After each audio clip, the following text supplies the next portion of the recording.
Hello everyone, welcome back to the channel PhysicsChallenges. Today I brought forward the last question from the topic of capacitors in the book Pathfinder.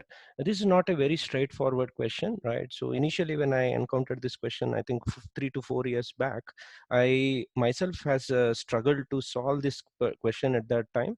I had to give it somewhere around 4 to 5 attempts over a period actually of one or 2 months before I actually could crack the solution at that point of time. So thing is, in this particular question, you need to look at the um, basics of how you are supposed to go around in the steps in that particular problem. So the question is, as you could see on the screen, what maximum potential difference can you obtain with help of a battery of terminal voltage 1.5 volt and two capacitors C1 2 microfarad and C2 3 microfarad. So the idea is to use this ideal cell, right? That's what we are supposed to consider, and two capacitors which are given so that you can charge them multiple number of times, and by using all the three as a combination, highest amount of potential difference that you can achieve in this particular problem. Okay, so uh, before we start off the problem, I would like you to understand something called as the water tank analogy that I have shown here, where your famous capacitance formula using Q is equal to CV that we all understand, right? So the charge on a capacitor charged using an ideal cell of potential difference V, whose capacitance is given by value of C. You can analogously think of it as a situation of a quantity of water. Q stands for quantity, you can think quantity or volume of water that is available in a tank, okay, of base area A up till height H. So the volume is equal to area into height. You can analogously think that volume corresponds to charge, area corresponds to C, and potential difference corresponds to something called as height. So you can think that for a given volume of water or for a given charge, if the base area of this particular tank is smaller, then the water rises to a greater height. So this would be consistently used in the solution that we are going to do in steps. Okay, right. If you want to give it a try, if you're new to this particular question, so let me put forward the question again for you. So here's the question. You try to pause the video and actually try to solve it, and then you go ahead with the solution of for the particular problem. Okay, right. So let's move ahead. So what we are going to now deal with is that if I were to charge them individually, that's my step 0. Okay, step 0 is the basic thing that comes to one's mind, that we can charge these capacitors individually. Okay, right. So if each of these capacitors are charged across this particular battery, then each will correspond to 1.5 volt, right? So the sum of all these three potential drops would be 4.5. But if you check the answer, I think he he's expecting you to get a greater potential difference than that particular value. Okay, so we need to obviously use one of these capacitors as the source for the charging of the other, right? So, and also you need to do this repeatedly is the idea that you should get right at the start, that is not satisfied with a 4.5 volt. So I'll call this individual charging as a step 0 so that I can communicate with you in a much simpler manner. Okay, right.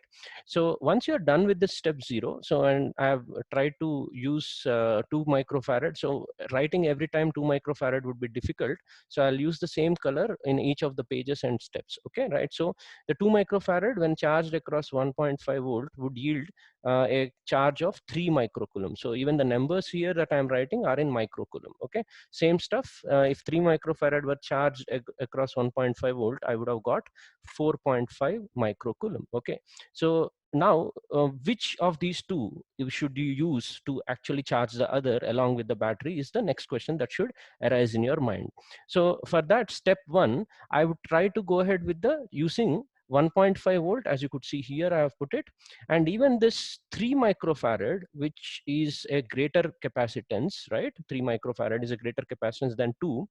that I am trying to use as a battery along with this. So these two batteries are in series equivalently, and then I am trying to pump charge into this. So that you could see that I have taken the positive terminal of 4.5 here, right? You could see, and then connected it in the same polarity as this one, so that the charge is driven in my mind in this direction. That's the effort at least. So you might question me saying, why I am doing this? Why not 2 microfarad used to charge 3 microfarad?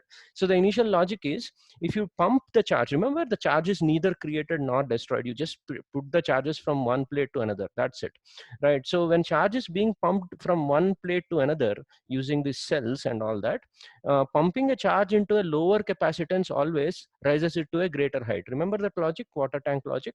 Pumping same amount of charge into a lesser capacitance, that is base area is small, then the height will be rising, because the question was all about getting higher potential differences. So with that logic, with lower C, more potential, I am going ahead with this particular thing. Let's see how it pans out. Okay, I'm presenting the solution the way I actually did it. Okay, right. So I put a variable called Q. Q is driven along this sense according to me, right? Let's check what's the value of this Q. So these white numbers that I wrote are the initial values, and once this circuit is closed, this small q goes into this plate, makes this 3 plus q. This is minus 3 minus q.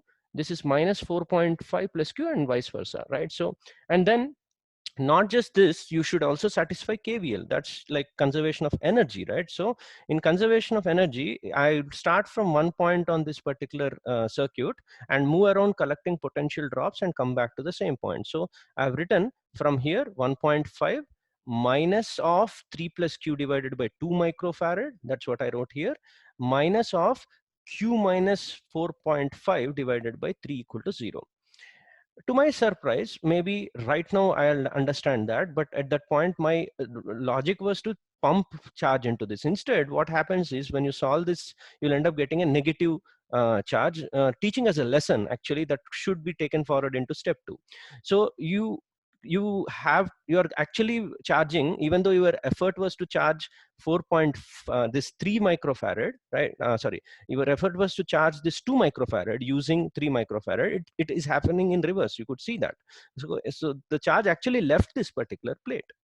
Okay, right. So instead of being disappointed, we'll try to go with the flow of the solution. So what actually I'll do from step 2 onwards is use 2 microfarad to charge 3 microfarad continuously. Okay, right. So just remember that once you substitute this minus 1.8 into these numbers, you will end up having this to be 6.1 microcoulomb, right? I think you can clearly make out that 4.5 and 1.8 added up will be 6.1, and this would be reduced. I'll not worry about this. Now, what I'll do is this 2 microfarad that is there, I'll take it to step 0 and get it ready for the next step, because my step 1 failed, right? So I'll continue 2 microfarad as the source instead of 3 microfarad and keep pumping charge into this. Okay, but this logic will wait till the last step. We'll use this as a lifeline at the end, and don't worry about that. Okay, so going to step 2 with all the essentials. So 6.3, I said, right? 6.3, 1.8 and 4.5. I should have said 6.3. Okay, so 6.3 microcoulomb. So you could see I have reversed the polarities now. Now I understand that the charge should leave this plus 3 microcoulomb plate, which has been taken to step 0, and I've recharged it. This one I did not take it to step 0. There's no point. I need to keep pumping in charge. So this is my step 2 with 2 microfarad, that is this one, along with this one. You could see these two are in now series. These two cells are now in series and trying to pump the charge into this. So now in step 2, I am taking the variable of pumping charge is Q2. Okay, right? So again, I'll do this KCL thing, right? Sorry, KVL thing from A, B, C, D, A, and I'll end up having 1.5. And if Q2 has entered this plate will now become from minus 3, a minus 3 plus Q2. That's what I have written here, divided by capacitance minus this charge divided by that capacitance equal to 0. And this time no surprises, because we have learned our lessons in the previous step. The charge Q2 that has flown from here to here, increasing the potential difference of this would be 1.08. So you'll start having an idea that this step 2 now has to be made into step 3, so on and so forth. So every step, please try to remember that minus 3 and plus 3, this thing will be freshly charged again, and then put over here, you'll get a Q3, trying to increase this number further and further. Okay, so repeatedly take this 2 microfarad to step 0 and keep doing this circuitry. Okay, so the ideology is that every time you also see that the amount of charge that flows reduces. In the last page, you saw the amount of charge was 1.8.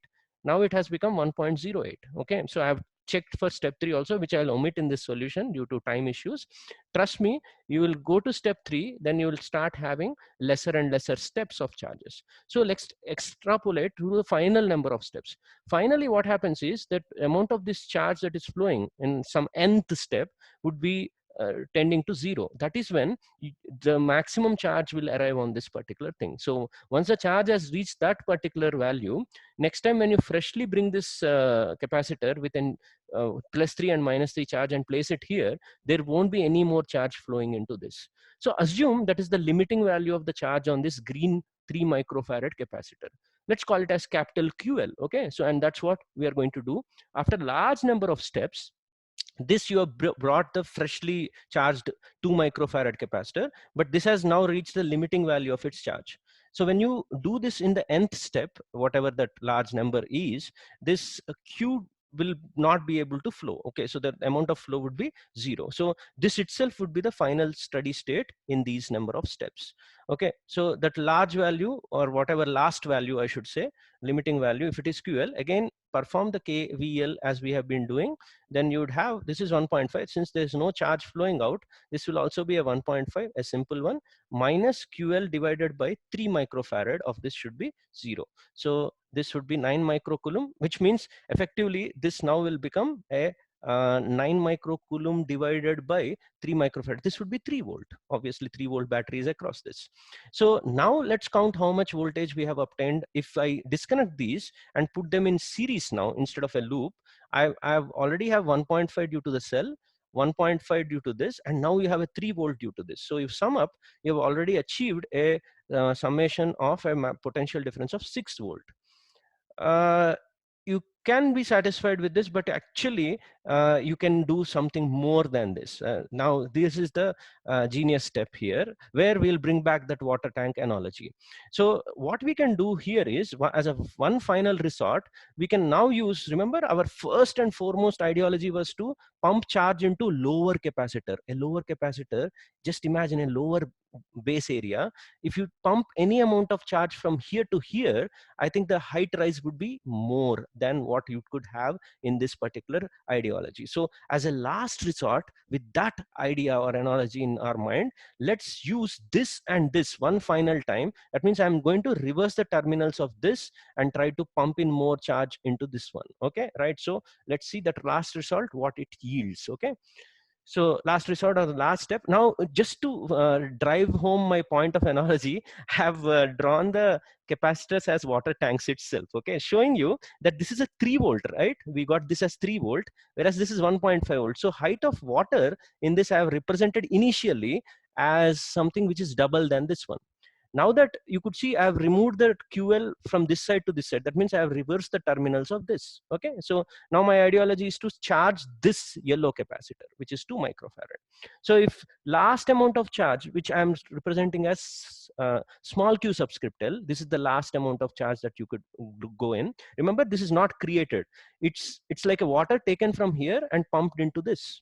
Okay, because of that, will this potential drop go down? Yes, it will be reduced, but this will rise. And I'll argue that this decrease for a bigger base area for the same amount of water would be dominated by this increase. So you would actually get a better answer than the 6 volt that I got in the previous step. So that is the motivation that I have in doing this last step, which was the counterintuitive step. Okay, right? So now it is not counterintuitive anymore because you have the analogy backing it up.